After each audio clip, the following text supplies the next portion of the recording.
네, 오늘 성경 말씀 보시겠습니다. 사도행전 17장 10절에서 15절까지 말씀입니다. 밤에 형제들이 곧 바울과 실라를 베레아로 보내니 그들을 이르러 유대인의 회당에 들어가니라. 베레아에 있는 사람들은 데살로니가에 있는 사람들보다 더 너그러워서 간절한 마음으로 말씀을 받고 이것이 그러한가 하여 날마다 성경을 상고하므로 그 중에 믿는 사람이 많고 또 헬라의 귀부인과 남자가 적지 아니하나 데살로니가에 있는 유대인들은 바울이 하나님의 말씀을 베레아에서도 전하는 줄을 알고 거기도 가서 무리를 움직여 소동하게 하거늘 형제들이 곧 바울을 내보내어 바다까지 가게 하되 실라와 디모데는 아직 거기 머물더라. 바울을 인도하는 사람들이 그를 데리고 아덴까지 이르러 그에게서 실라와 디모데를 자기에게로 속히 오게 하라는 명령을 받고 떠나니라. 아멘. 네, 오늘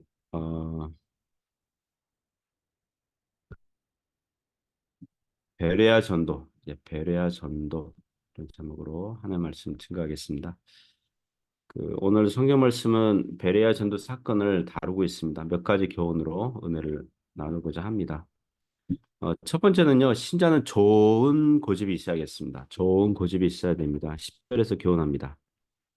밤에 형제들이, 데살로니가 교회 교인들을 얘기하죠. 밤에 형제들이, 낮에는 이미 그, 어, 그 데살로니가 도시 내에서 군중 소요 사태가 일어났고, 바울을 잡고 재판에 넘기고자 혈안이 된 적이 있었습니다. 물론 바울은 어딘가 숨었고요. 저자거리 불량배들이 유대인들의 사주를 받고 바울을 로마 황제 반란죄로 시민법정에 넘겨졌고 읍장들은 다시는 바울이 데살로니가에서 그 전도 활동하지 못하도록 그, 그 야손과 다른 형제들의 재산을 담보물로 보석금을 내게 한 상태입니다. 그래서 바울이 데살로니가 도시에서 다시 전도 활동하는 순간 바울이 체포되는 것은 물론 데살로니가 교회 야손과 몇몇 교인들의 재산은 압수당하고 말 거예요. 그래서 당장은 밤에 은밀하게 그 도시를 빠져나와서 베레아 도시로 보냈다는 것입니다. 몇몇 교인들이 베레아까지 동행했겠죠. 그래서 한동안 바울은 데살로니가 교회로 되돌아가지 못합니다. 베레아 도시는 데살로니가에서 한 90km 정도 떨어진 곳이라고 합니다. 약 3일에 걸쳐서 도착했겠죠. 그리고 우리를 놀라게 하고 교훈을 주는 구절이 있습니다. 그들이 이르러 유대인의 회당에 들어가니라 이렇게 얘기해요. 10절 후반절에 보시면 그들이 이르러 유대인의 회당에 들어가니라. 방금 그들은 데살로니가에서 유대인 회당에서 전도하다가 유대인들의 핍박을 당하였고 반대를 받았습니다. 보통 같으면 방문한 도시마다 유대인 회당에서 어, 전도할 때마다 이렇게 큰 반대를 받으니까 유대인 회당에서 전도를 하지 말아야겠다.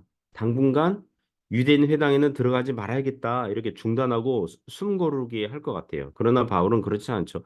또 유대인 회당을 찾아요. 좋은 면에서 고집 있고 전도 우선 정책이 있고 고집스럽고 우직스러운 태도와 자세를 가지고 있습니다.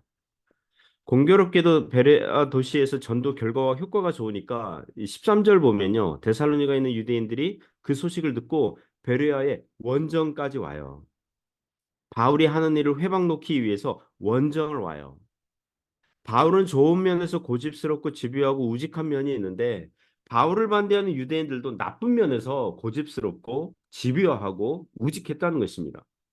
바울은 하나님과 주 예수 그리스도를 위한 사명감으로 유대인 회당에서 전도하는 것을 우선순위로 삼았을 것인데 유대인들은 지들 논리로 과거에 회심하기 전 바울이 했던 것처럼 하나님을 위한다는 명분과 잘못된 사명감으로 바울을 박해하고 있었다는 것입니다.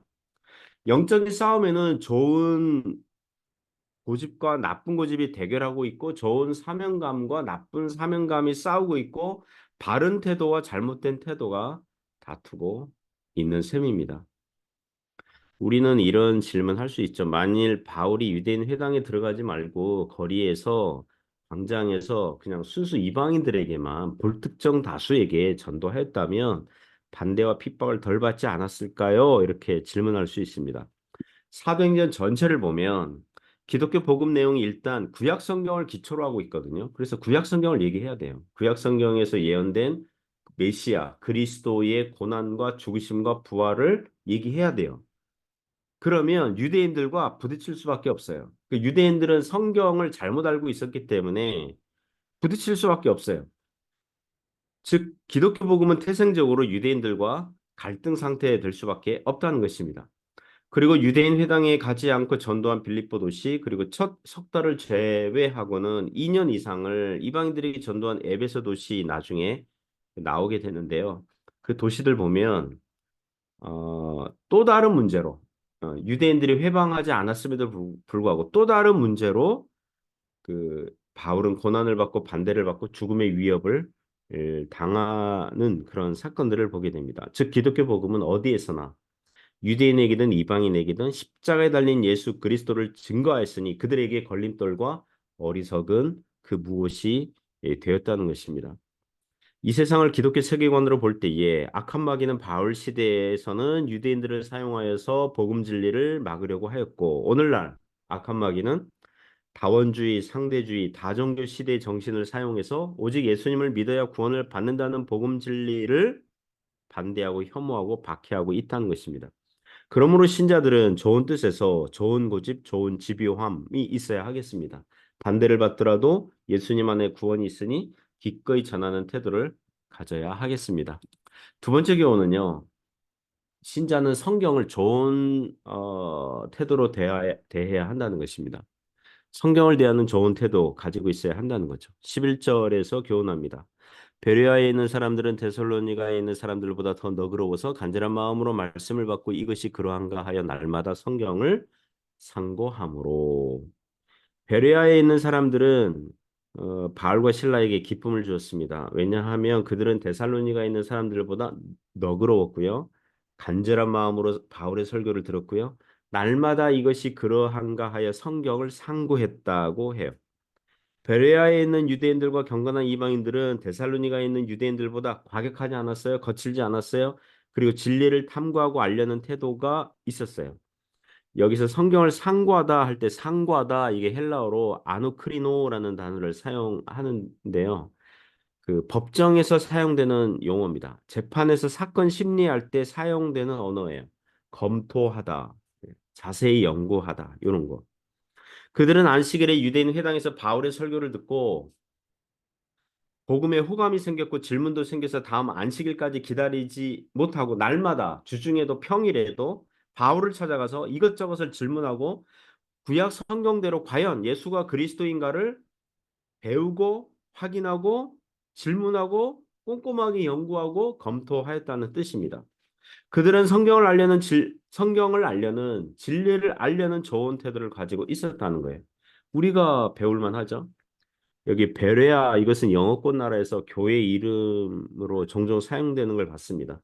제가 어제 구글 검색에서 베레아 교회 영어로 베레아 처치 이렇게 검색하니까 미국에서 교회들 이름들이 베레아 침례교회, 베레아 제일교회, 베레아 무슨 교회 이렇게 베레아 이름을 사용하는 교회들 그 봤습니다.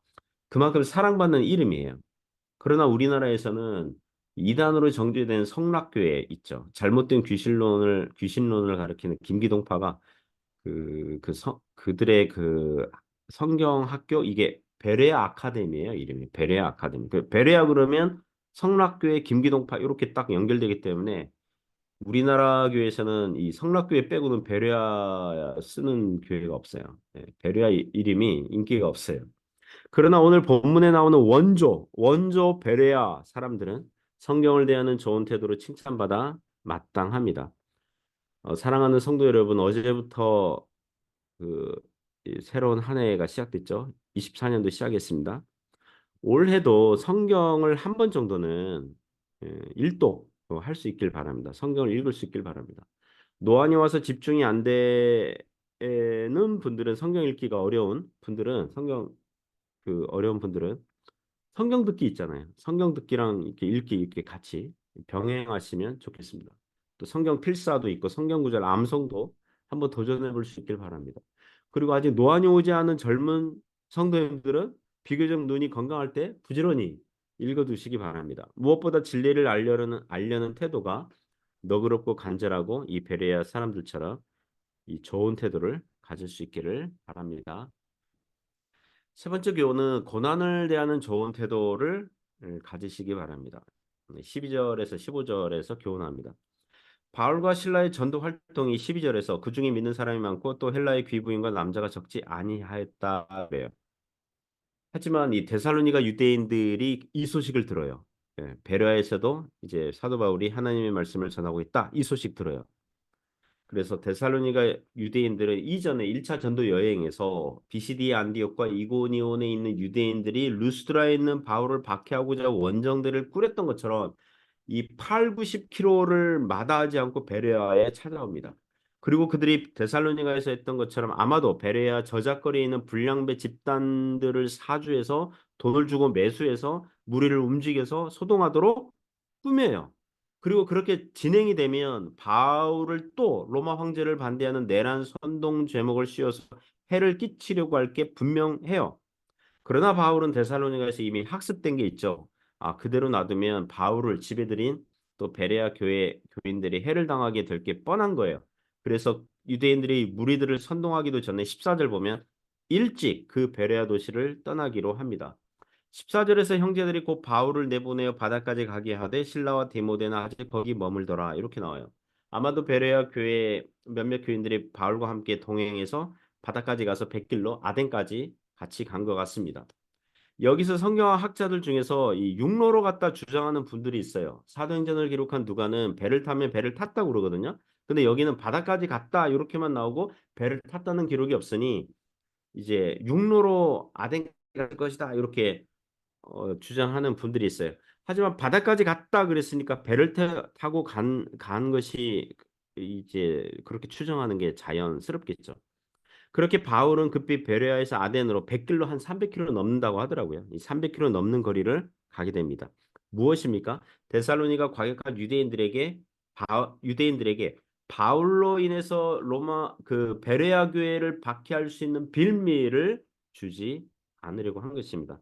그렇게 해서 15절 보시면 바울을 인도하는 사람들이 그를 데리고 아덴까지 이르러 그에게서 실라와 디모데를 자기에게로 속히 오게 하라는 명령을 받고 떠났다 이렇게 나와요. 이 구절 보면 그 베레아 교인들이 바울과 함께 아덴으로 왔어요. 하지만 실라와 디모데는 아직 베레아에 있어요. 마게도냐에 있죠.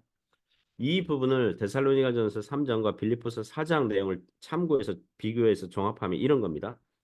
빌립보에서 데살로니가로 갈 때는 바울과 실라만 갔어요. 디모데와 누가는 아직 빌립보에 있었어요. 디모데와 누가가 빌립보 교회를 돌볼 때 빌립보 교회가 우리 바울 선생님을 후원하고 싶어요. 그래서 두 번이나 후원금 보내요. 이때 디모데가 빌립보와 데살로니가를 왔다 갔다 했겠죠.